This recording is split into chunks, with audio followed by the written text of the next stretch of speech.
From your local election headquarters, here's Fred Childers with This Week in Louisiana Politics. Good Sunday morning to you. I'm Fred Childers. Thanks for joining us for This Week in Louisiana Politics on your local election headquarters. Well, the special tax reform session barrels on this week. The Louisiana legislature advanced a bill that would provide for an income tax cut for all workers in the state. There is concern over how the state will make up the lost revenue. Capitol reporter Shannon Hecht breaks down the debate for us. One of the major bills that are part of the governor's tax reform package passed out of the House today, which is one of the first major hurdles that these bills have had to face so far. This bill would provide for a major income tax cut for everyone across the state, but many legislators are still concerned about how that lost revenue is going to be made up. House Bill 1 in the special session would change the tiered individual income tax system to a flat 3%. There are some concerns over the cut taking away $1.3 billion in revenue, which the tax plan would make up for through expanding the sales tax. That will be done through making the 0.45 tax permanent, adding digital goods to the sales tax, and adding several more services under the tax as well. How would I have a choice if my refrigerator broke of paying those taxes on that service?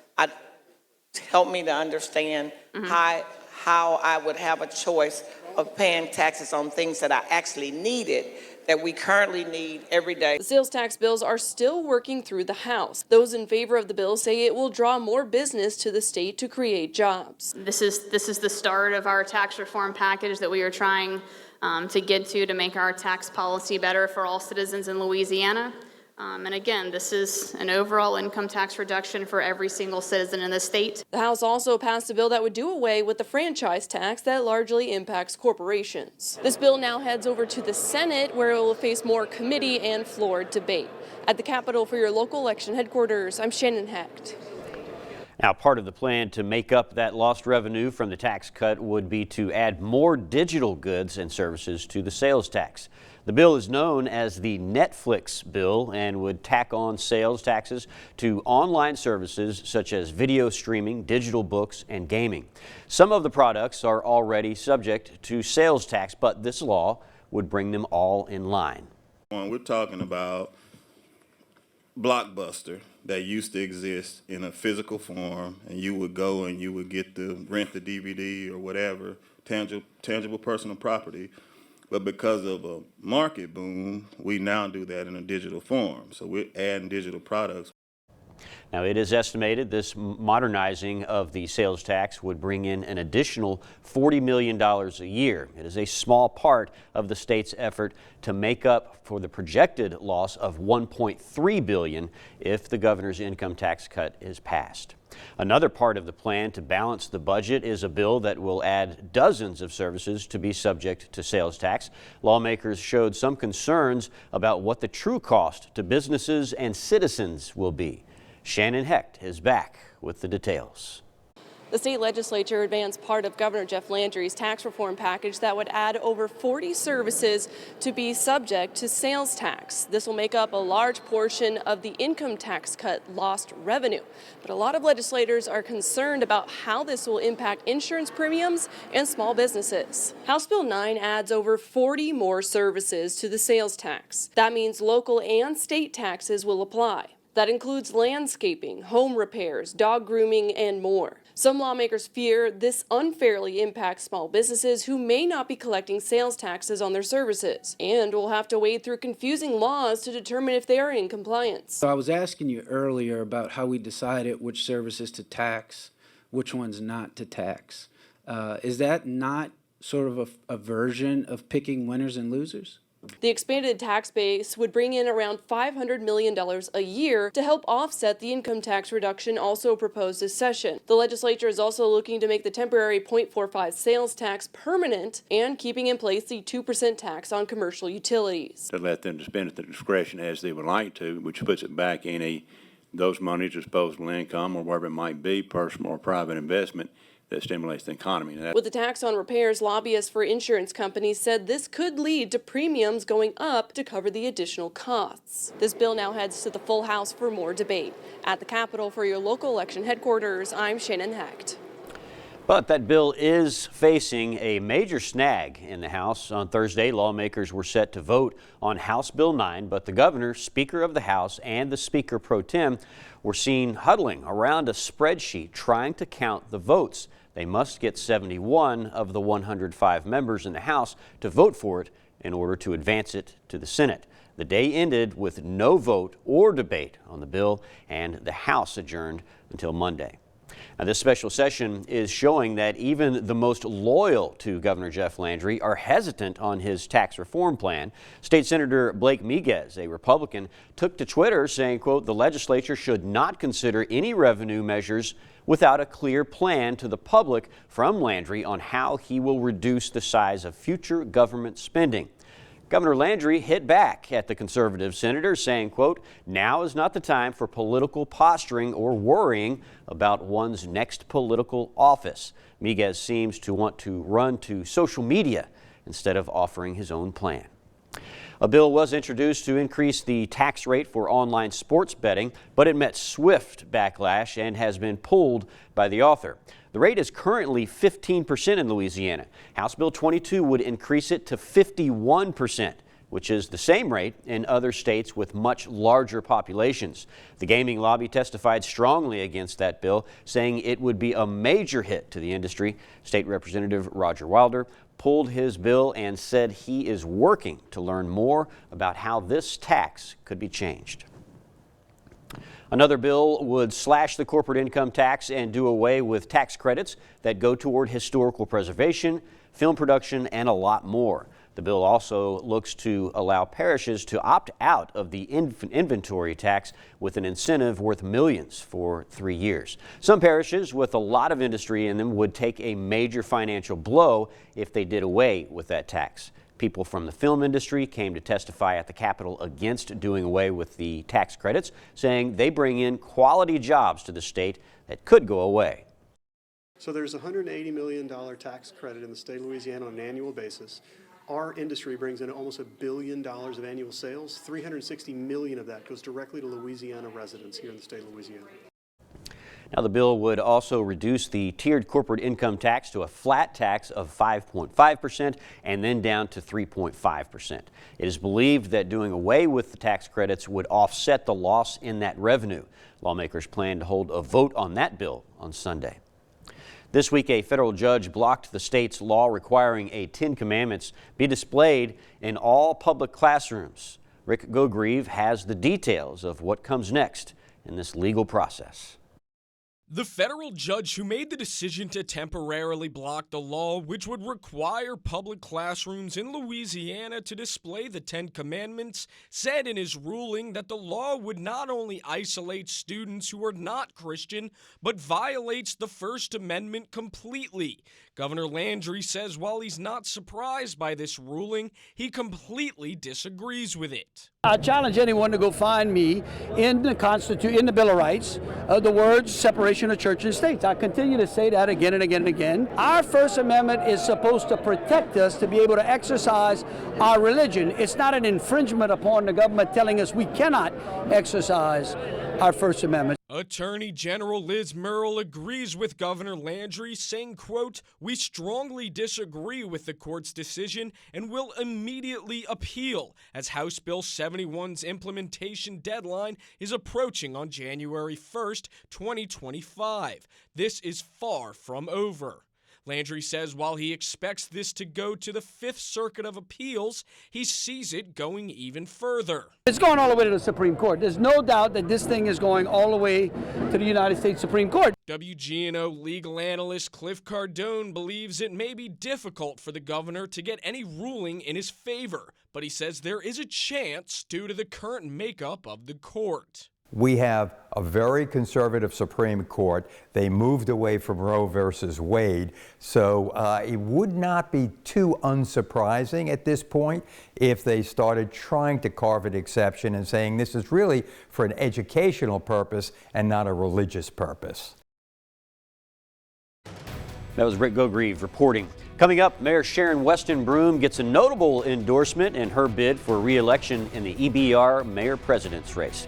We'll tell you who it is next. Stay with us.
This is your local election headquarters.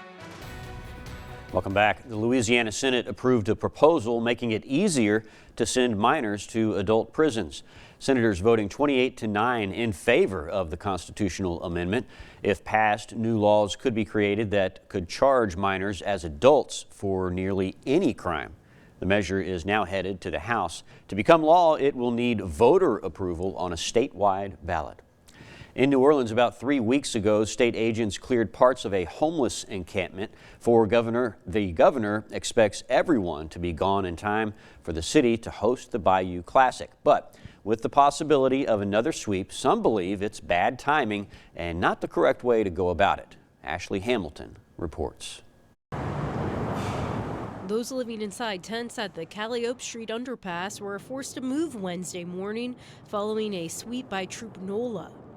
I'm gonna move down there. I don't have nowhere to go.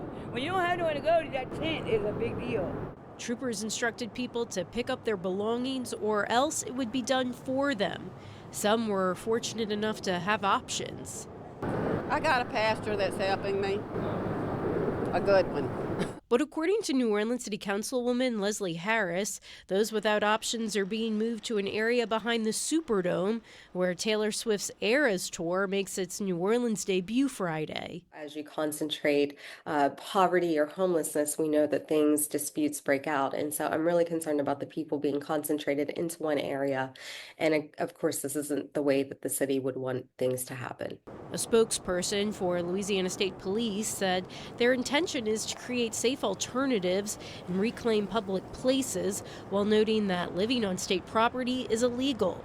But Harris says the sweep throws a wrench into the city's ongoing efforts, and it isn't the help the state thinks it is. If they come with additional caseworkers and resources or even hotel vouchers to put people in for this Taylor Swift weekend, then I could see that as help, but this does no help at all. It just puts more pressure onto the caseworkers that we have. Moving them is not the answer. What that's going to do, because at the end of the day, they're going to come right back. Jordan Lippincott, WGNO News.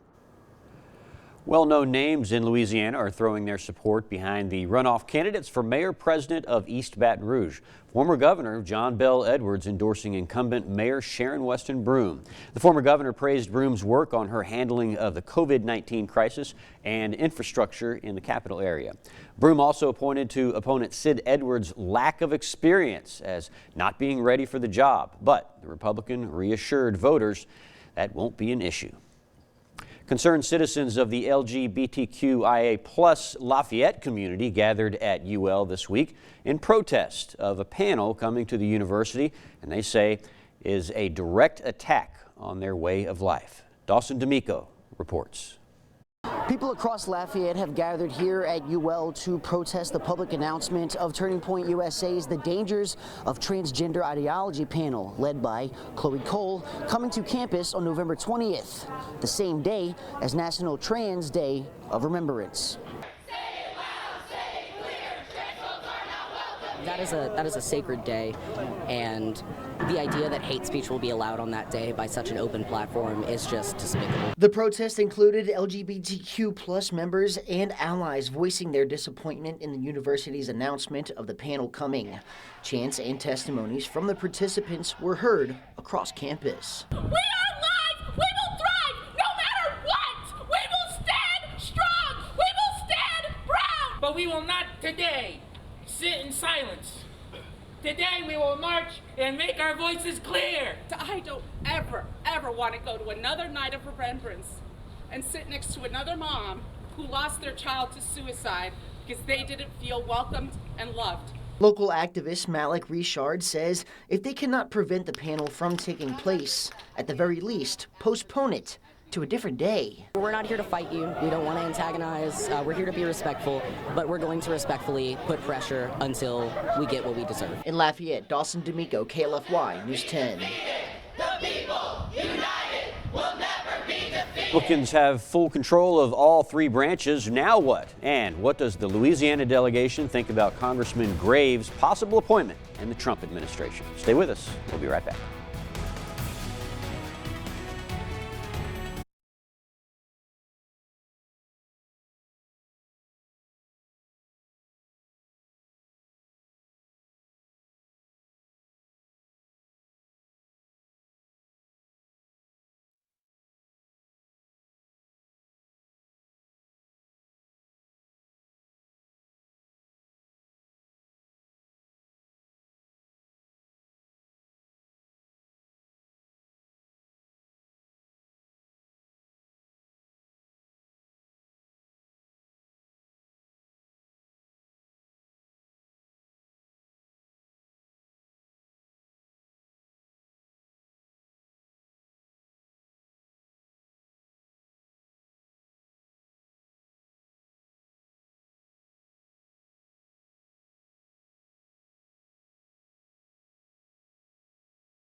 This is your local election headquarters. Welcome back. Congressman Garrett Graves' name has come up in the latest talk of Trump nominations, although no official announcement has been made. According to sources, Graves could be nominated to be the next Secretary of the U.S. Department of Transportation. For that to happen, Graves would need to be officially nominated, and he would need to be confirmed by the Senate. One of those senators, Bill Cassidy from Louisiana, had this to say about the possible nomination. Absolutely support Garrett becoming a Secretary of Transportation. It's something he's thought a lot about. He's worked on the committee on the House of Representatives. I think he's eminently qualified, and so absolutely I would support that. Now, Congressman Graves currently represents the 6th Congressional District, but decided not to run for re-election after the district was redrawn, creating a second majority black district. Democrat Cleo Fields was elected to that seat in the November 5th election. President-elect Donald Trump still has several weeks before he's sworn in, but the Trump transition effort are already taking over Capitol Hill. Washington, D.C. correspondent Hannah Brandt explains.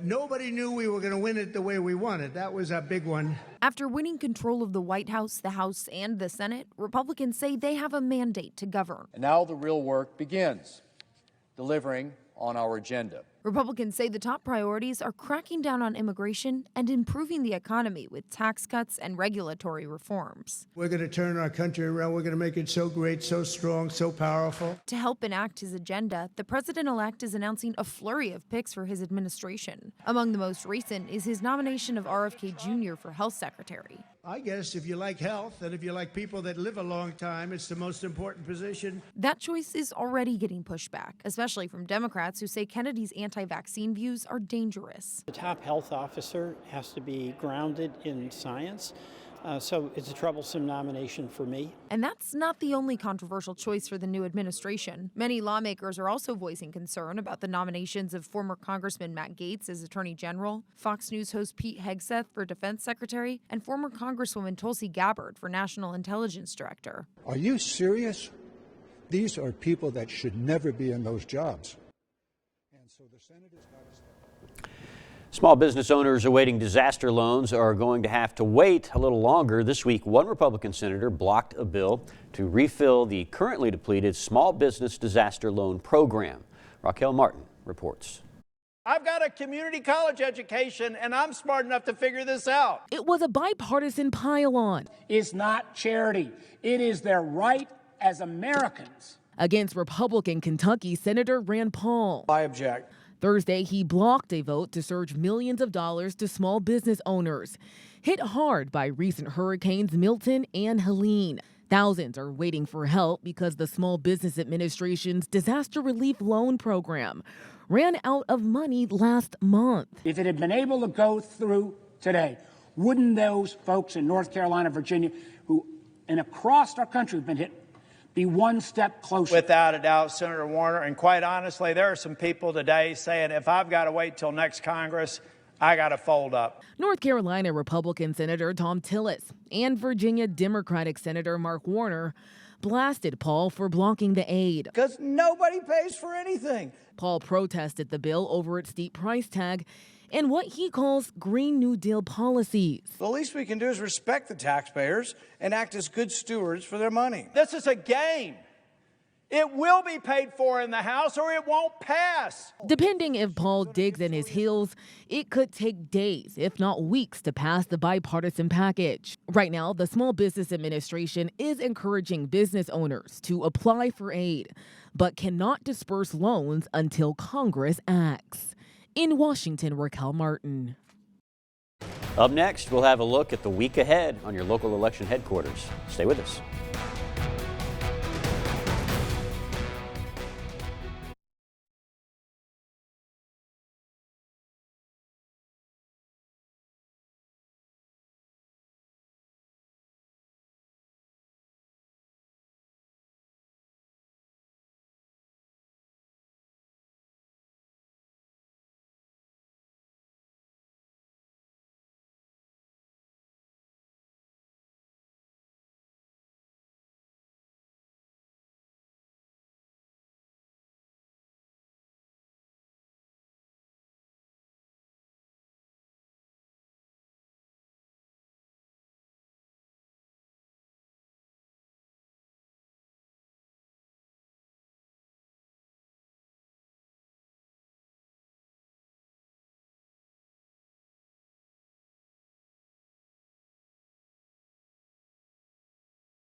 This is your local election headquarters.